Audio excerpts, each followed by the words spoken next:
¿Qué tal? ¿Cómo están? En este capítulo hablaremos sobre el movimiento rotatorio, la influencia que este tiene en el comportamiento de las articulaciones y el movimiento del cuerpo humano. ¿Qué es el movimiento circular? Pues el movimiento circular no es otra cosa que el movimiento que se hace en circunferencia respecto a un punto central.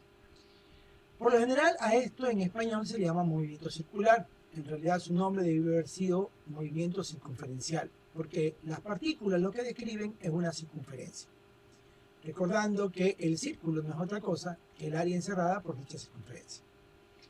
Cuando hablamos del movimiento circular, nosotros tenemos un objeto que gira en torno a un eje. Este eje puede ser interno o externo. Dependiendo del mismo, yo tendré que el movimiento se llamará de distinto modo. Si el eje es externo, entonces tendremos un movimiento de revolución. Si el eje es interno, tendremos un movimiento de rotación. En este caso, por ejemplo, estos hombres están haciendo movimiento de revolución, los que están al lado, respecto al eje. Pero el hombre que está en el centro está haciendo un movimiento de rotación porque el eje está dentro de él. Así también el disco hace un movimiento de rotación. Estas partículas hacen un movimiento de revolución porque el eje respecto al cual gira está afuera de ellos. Aquí aparece un término nuevo que es el de rapidez angular. A diferencia de la rapidez lineal, aquí ya no se mide en metros sobre segundo la rapidez. Acá se lo mide en un ángulo que se mide por lo general en radianes sobre segundo. Otra forma también de referirse a la rapidez angular es en revoluciones sobre segundo o vueltas sobre segundo. La rapidez lineal la vamos a llamar rapidez tangencial. Por ejemplo, estos hombres que están aquí, cada uno tiene una rapidez tangencial distinta, pero la rapidez angular es la misma, porque giran todos el mismo ángulo respecto al eje en un determinado tiempo. Así entonces, tenemos rapidez angular, que tiene que ver con el ángulo barrido en un tiempo, y rapidez tangencial, que tiene que ver con la distancia recorrida en un tiempo. Por eso, los hombrecitos que están más alejados del eje tendrán mayor rapidez tangencial, mientras que el hombre que está en el eje tendrá una rapidez tangencial de 0.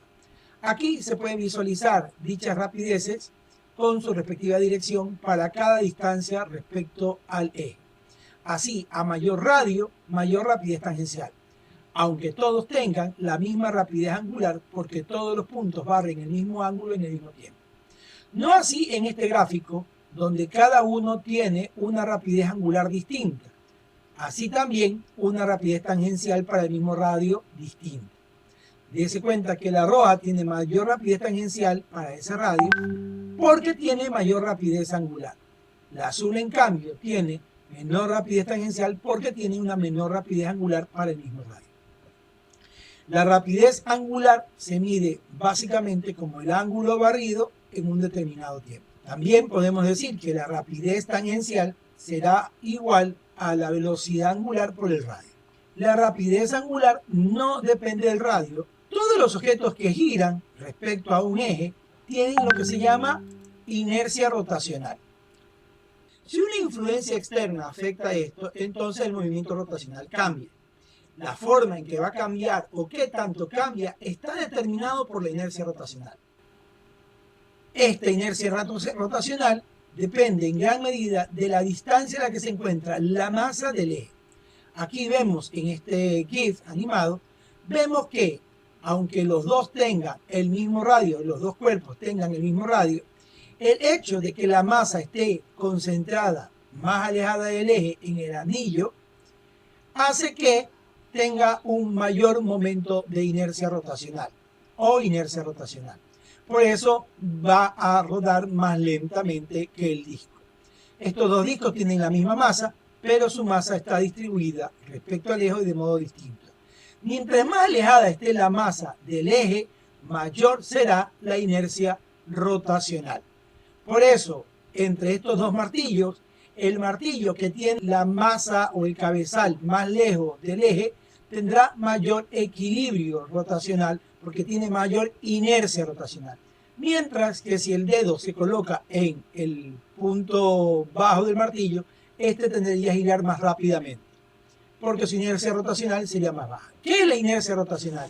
Pues la tendencia del objeto a no querer rotar o a seguir rotando.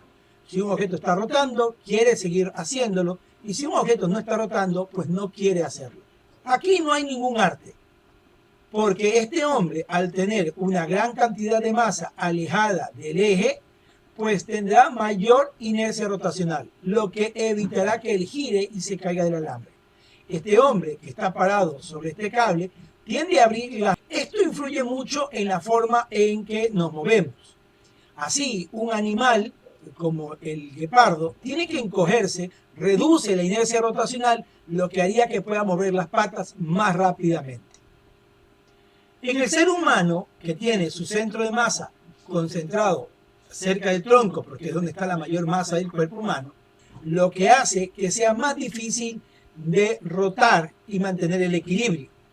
En una persona pequeña o los bebés se pasan cayendo a cada rato precisamente porque su tronco está más cerca del suelo, lo que hace que sea más inestable porque la inercia rotacional es más pequeña. Las causas de que las cosas giren no es otra cosa que el momento de torsión, en inglés también llamado más comúnmente torque. El torque involucra que una fuerza aplicada a una cierta distancia del eje cause una rotación, con la condición de que mientras más perpendicular es esta fuerza a dicho eje, mayor será el torque. Así vemos que el máximo torque se ejerce cuando la distancia es la más larga y la fuerza es la más perpendicular. Aquí vemos un ejemplo en el cual se visualiza cómo va aumentando o cambiando el torque según sea la distancia o la magnitud de la fuerza. Esta situación es una situación de equilibrio. Ya aquí, la sumatoria de fuerzas igual 0 no será la condición de equilibrio, sino que para que un cuerpo esté en equilibrio debe tener tanto equilibrio translacional como rotacional. Eso implica que la sumatoria de fuerzas debe ser 0 y la sumatoria de torques también. Si el niño estuviera más alejado del eje, su torque sería mayor y por lo tanto el equilibrio no sería posible, haciendo que gire en el sentido de las manecillas del reloj. Los torques se miden en función de los giros, ya sea en favor de las manecillas del reloj o en contra de las manecillas del reloj. Podemos tener distintos tipos de palancas. Las de primera clase, en que el esfuerzo, la fuerza que va a producir el torque, está a un extremo distinto al eje de lo que estará la fuerza resistencia. Las palancas de segunda clase tienen a la resistencia entre la fuerza que ejerce el torque y el eje. Y las palancas de tercera clase tendrán a la fuerza entre la fuerza de resistencia y el eje. Estas palancas se encuentran en los movimientos corporales del cuerpo humano. Así tenemos que el eje del cráneo, donde los músculos que se encuentran conectados a la parte posterior del cráneo, van a hacer un torque a las palancas de primer orden. Como ejemplo de las palancas de segundo orden, tenemos al tendón de Aquiles que está unido a los músculos gemelos. Estos se van a encargar de levantar al cuerpo apoyado sobre el eje de la punta de los dedos. El bíceps sería un ejemplo claro de una palanca de tercer orden. Centro de masa y gravedad. Uno de los errores comunes es creer que la Tierra gira en torno al Sol. En realidad, el centro de masa de todo el sistema solar se encuentra en un punto ligeramente afuera del Sol. Así que el Sol también gira respecto a ese punto. Ese punto corresponde al punto en el cual se concentran todas las masas que están girando en el sistema solar. Cuando dispositivos como estos mantienen el equilibrio, es porque toda la masa está concentrada en el pico de la paloma. El ser humano puede mantener el equilibrio porque su centro de masa se encuentra entre el área soportada o sustentada por los pies, como usted lo leyó. El centro de masa del ser humano es variable, puede cambiar, dependiendo de la posición de las masas. Si está con las manos abajo, el centro de masa está en esta posición. Si levanta la mano, se eleva, y si se agacha, el centro de masa baja. Aquí podemos ver, en este video que he hecho, cómo se puede encontrar el centro de masa de una escoba. Como usted verá, el punto donde se hallan los dedos y se equilibra es donde está el centro de masa de la escoba. ¿Por qué un dedo se mueve y otro dedo no? La respuesta está en la fuerza de fricción que se va haciendo sobre los dedos a medida que se acerca al punto del centro de masa. Un dedo experimenta más fricción y se detiene, mientras que el otro experimenta menos fricción porque va a haber menos fuerza. Date cuenta que en todo momento la sumatoria de torques es cero y la sumatoria de fuerzas también. Para que los dedos se muevan, significa que uno debe experimentar más normal que el otro a medida que se va acercando al eje. Ese eje, el punto del centro de masa, es el punto de menor momento de inercia. Justo ahí es el punto de menor momento de inercia. Por eso, hacer girar la escoba respecto a ese punto es bastante fácil. Muy sencillo. Yo lo cojo desde ese punto y la comienzo a hacer girar. Pero ¿qué pasa si cojo la escoba de un extremo? Ya hacer girar la escoba respecto a ese punto no es tan fácil. ¿Por qué? Porque el momento de inercia aumentó. La masa se ha alejado respecto al eje. Este challenge que se hizo para levantar la silla, en el cual el hombre no podía levantar la silla y la mujer sí, depende en gran medida de la ubicación del centro de masa. La mayor masa en las mujeres se encuentra en las caderas, lo que hace que compense el peso de la silla y pueda levantarla, a diferencia del hombre.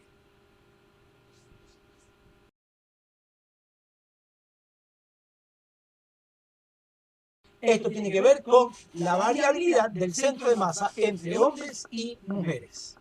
Así que, ¿qué es el centro de masa? El centro de masa es la posición promedio respecto al cual se concentra toda la masa. Fuerza centrípeta.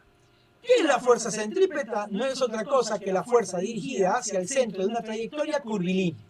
Aquí, en esta animación, vemos cómo hay una fuerza centrípeta que le hace girar a la bola. La bola no está en equilibrio, porque esta fuerza centrípeta lo mantiene acelerado. ¿Cómo sé que está acelerado? Porque la velocidad lineal que tiene la bola es variable, cambia en dirección, por lo que tiene que haber una aceleración. Esa aceleración es dirigida hacia el centro de la trayectoria. Cuando yo corto el cable de la bola continúa su movimiento. Aquí, por ejemplo, hay una fuerza centrípeta. Esa fuerza centrípeta es la fuerza normal que ejerce la superficie sobre el carro hacia el centro. Por eso es posible que pueda describir esa trayectoria circular en ese plano perpendicular al piso. Este procedimiento es el que se usa para generar gravedad artificial en los proyectos de viaje hacia el espacio y permanencia en el espacio.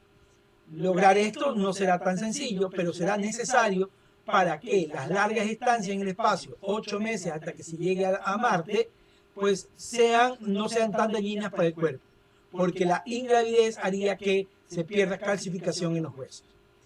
Aquí podemos ver cómo el hecho de no tener la suficiente fuerza centrípeta para mantenerse girando hace que se cumpla el hecho de la inercia lineal. Todo objeto en movimiento quiere seguir en movimiento. Por lo tanto, cuando la chica se suelta, en ese momento se va a mover en línea recta, similar a la explicación que di acá, cuando se corta el cable. Date cuenta que cuando se corta, sigue en línea recta. Cuando la chica se suelta porque ya no tiene suficiente fuerza centrípeta para mantenerse girando, sale en línea recta. Lo mismo acá. ¿Cuál es el problema de estos chicos? El momento en que alejan la cara del centro, la fuerza centrípeta que necesitan para mantenerse girando aumenta, lo que implica que sus manos ya no van a tener suficiente fuerza para mantenerse girando y salir linealmente. Este ejemplo de fuerza centrípeta explica el siguiente video, porque a pesar de que tengo agua en el balde, esta no me cae encima. Aquí voy a mostrar yo que tengo agua en el balde, ¿sí? Y lo pongo a girar encima mío y el agua no cae. ¿Por qué el agua no cae? Porque cuando está en la parte más alta, el agua no quiere caer, el agua quiere seguir en línea recta. Y como el agua quiere seguir en línea recta, pues a mí no me cae encima. Conservación o cantidad de movimiento angular con la conservación del momento angular. Esto explica un montón de cosas. Explica por qué uno no se cae en la bicicleta cuando está andando y explica por qué aumenta la rapidez cuando cierro las manos y estoy girando. Al igual que existe cantidad de movimiento lineal, también existe cantidad de movimiento angular.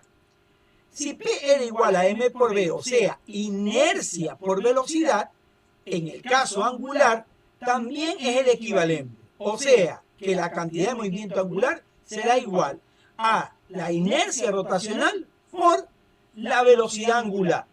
Si un cuerpo se encuentra en equilibrio rotacional, entonces los cuerpos tienden a mantener su cantidad de movimiento angular. Cuando él está girando y cierra los brazos. Al cerrar los brazos, la inercia rotacional disminuye, pero la cantidad de movimiento angular debe mantenerse, por lo que debe de aumentarse la velocidad angular. Es lo que le pasa a esta mujer cuando tiene los pies abiertos, gira con una velocidad angular. Cuando cierra los pies, cuando cierra las manos, la velocidad angular aumenta porque la inercia rotacional disminuyó. Aquí veremos un video de qué es lo que ocurre cuando yo estoy haciendo este experimento con los alumnos en mi clase. Veamos. Yo le hago dar vueltas a la rueda y voy a hacer que el chico gire. Basta que yo le diga que gire, cuando él gira la rueda comenzará a girar. Esto debido a la conservación del momento angular. Un acto mágico, ¿no, verdad? ¿Cuál es el acto mágico que yo voy a producir? Que yo voy a hacer que Patiño se mueva, gire, solo con decirle, gira Patiño.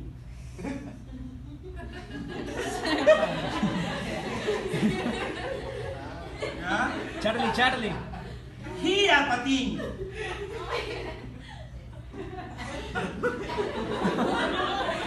¿Ah? Patiño vuelve a girar en dirección contraria, ¿eh? ¿Ah? Si no supiéramos estos principios de física, ¿qué diríamos? ¡Oh! Charlie, como la rueda estaba girando y él no, cuando él gira la rueda cambia el momento angular y al cambiar el momento angular le produce en él un giro. Algo más de la explicación de que estoy aquí está en un video que colgué en el canal de YouTube, el cual puede ver usted sobre el comportamiento del equilibrio vestibular y cómo este cambio de orientación puede hacer que el líquido en los canales semicirculares cambien significativamente. Bien, hasta aquí y esperamos que les sirva para comprender esta clase que viene.